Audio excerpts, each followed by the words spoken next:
Hey guys, Michael B. the Game Genie here, and welcome back to part 3 and the conclusion to my massive December update to my NES Complete Collection Chronicles.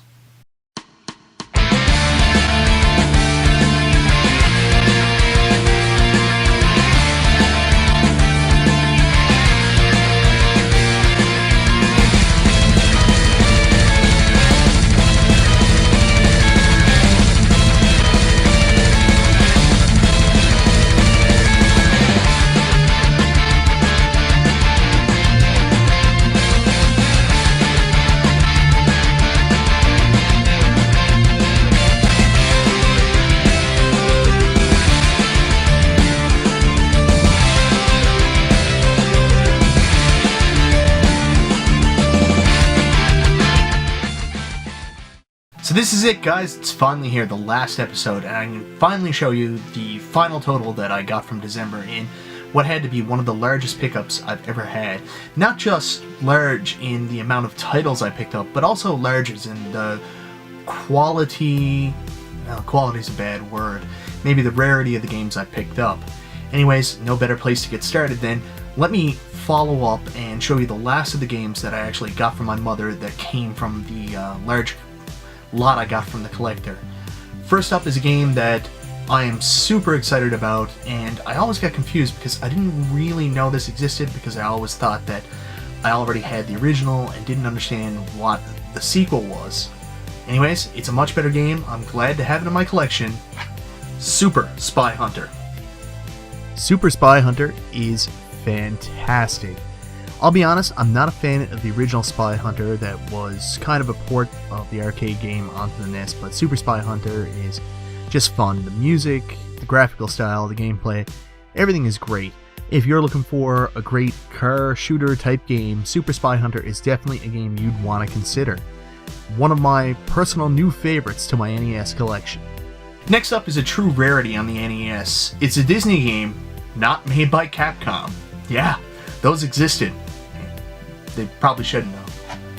The Jungle Book. The Jungle Book. It's pretty easy to see the difference it makes when Capcom isn't making the Disney games. Because the Jungle Book, from what I've played so far, isn't really that fun. Graphically, it's okay. I mean, it does a good job of representing the film, but in terms of gameplay and enjoyment, this is not one I'm going to spend an overly large amount of time with. It's not good. Next up is a very hard to find, but not so much sought after LJN game. The Incredible Crash Dummies. The Incredible Crash Dummies, one of the harder to find LJN games. I was a big fan of the Incredible Crash Dummies as a kid, so I was excited to try this game. From what I've seen, it's definitely not as good as the Super Nintendo version, which does a lot of things really well. Kind of like when you get hit, you lose a body part. In this one, you just get a number of hits.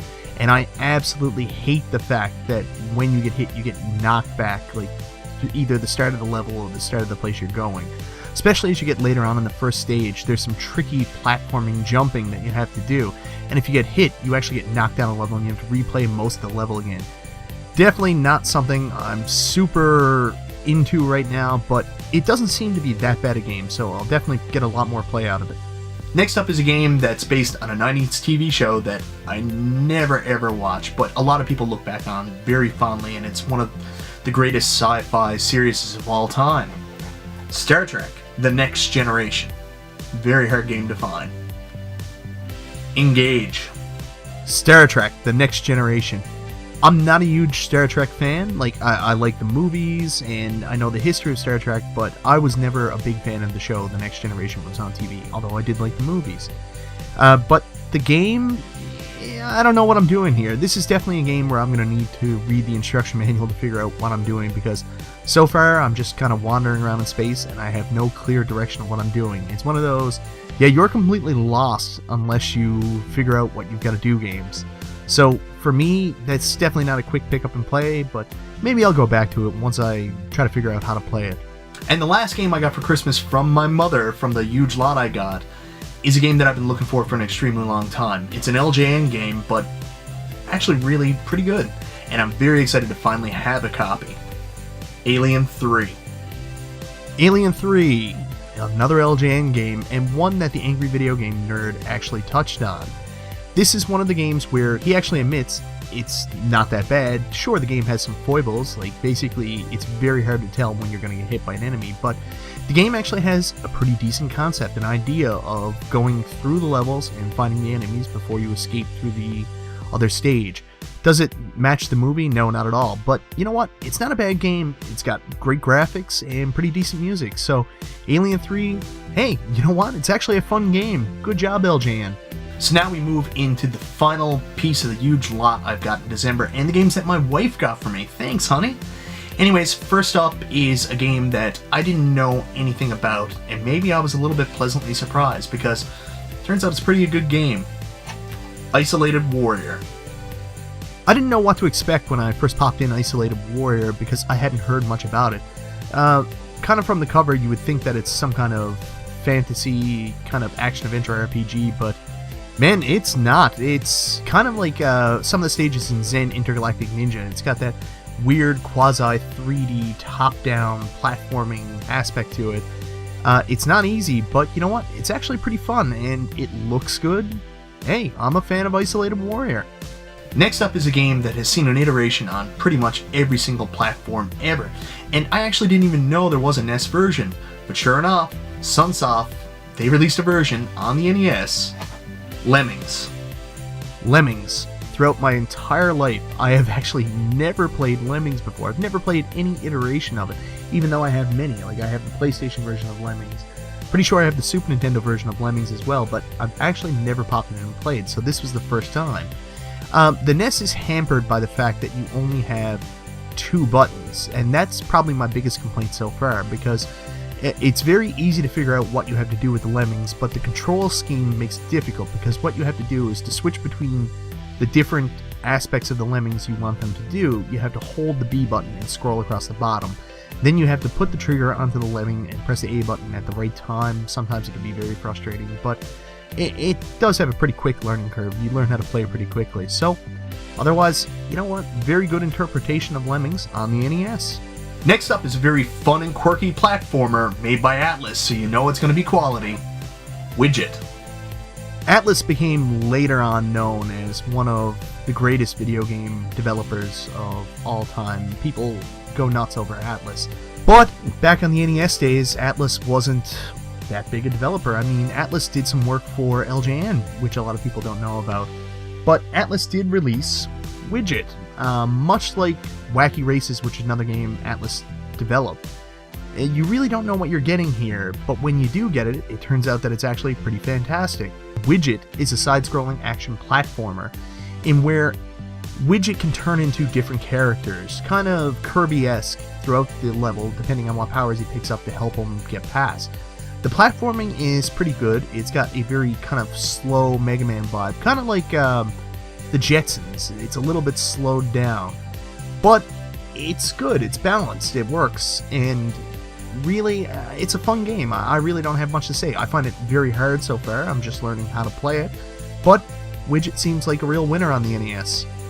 This game has one of the coolest titles and covers of all the NES games, but I got a feeling that it doesn't necessarily live up to its title or its cover. Defenders of Donnatron City. Sometimes you put in an NES game and it is just utter chaos, and Defenders of Donnatron City is definitely one of those examples. Defender of Donnatron City, I have no idea what I'm doing here. I'm just running around with these supposed superheroes blowing up robots.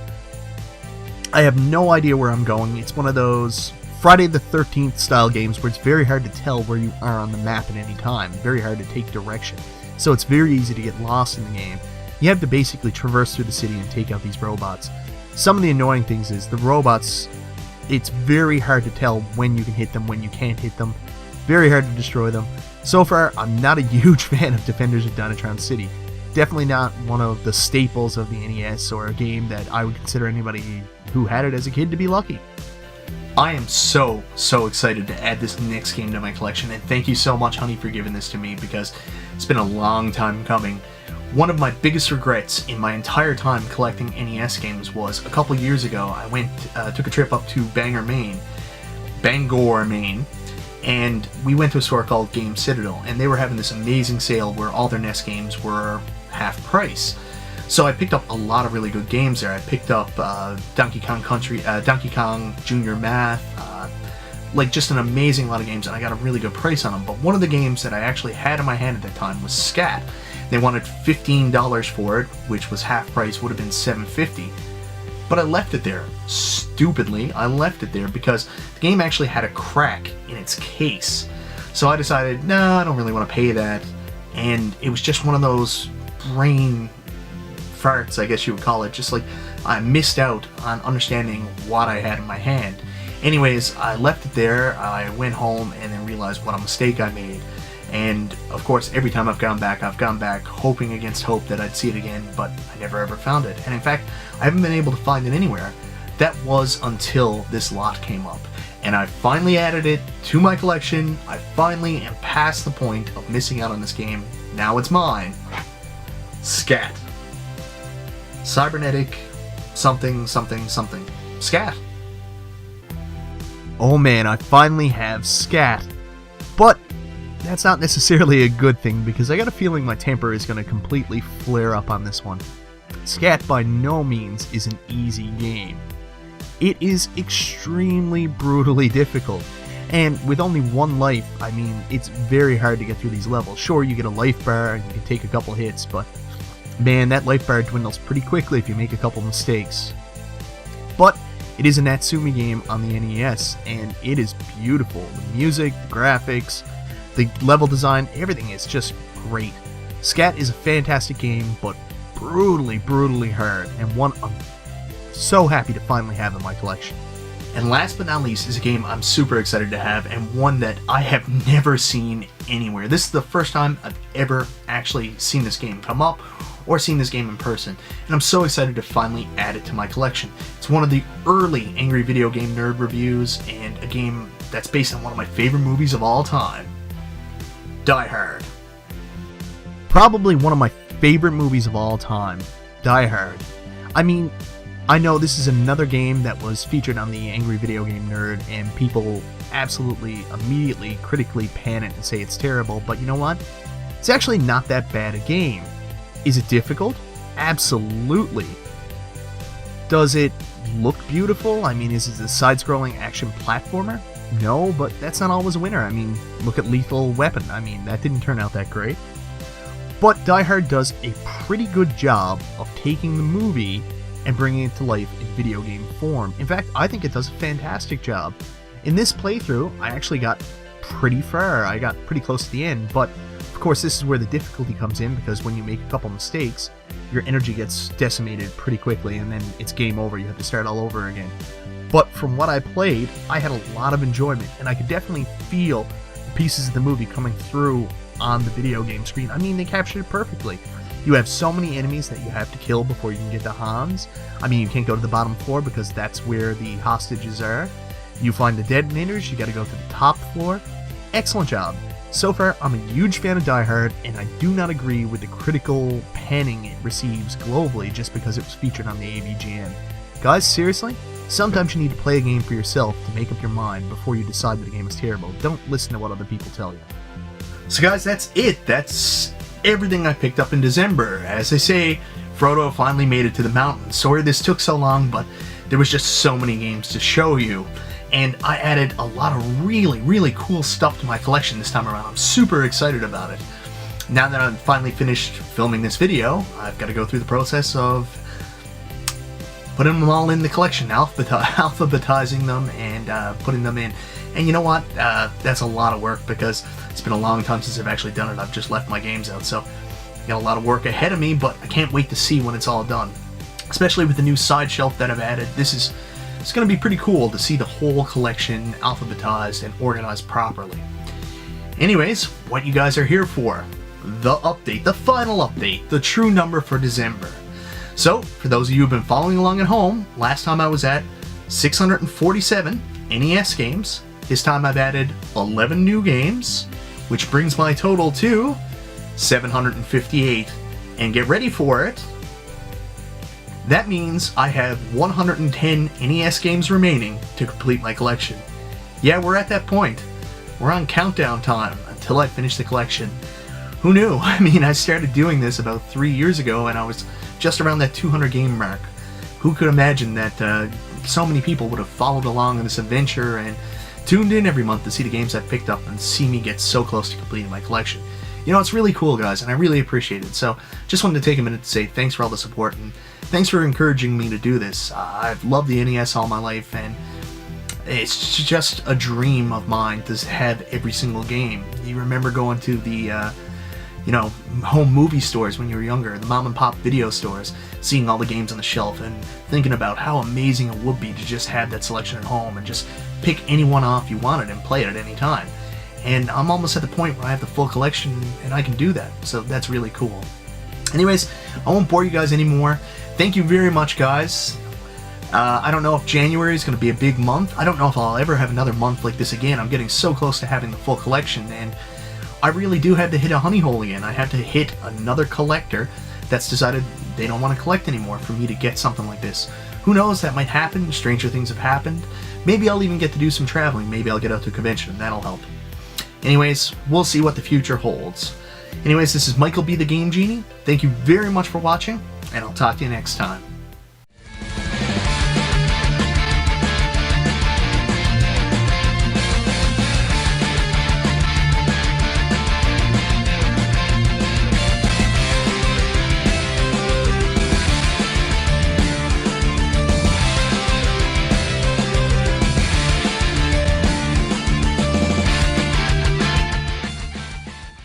Now I just need to organize all this. Yep, this is going to be a hassle. Not a bad hassle, but a hassle nonetheless.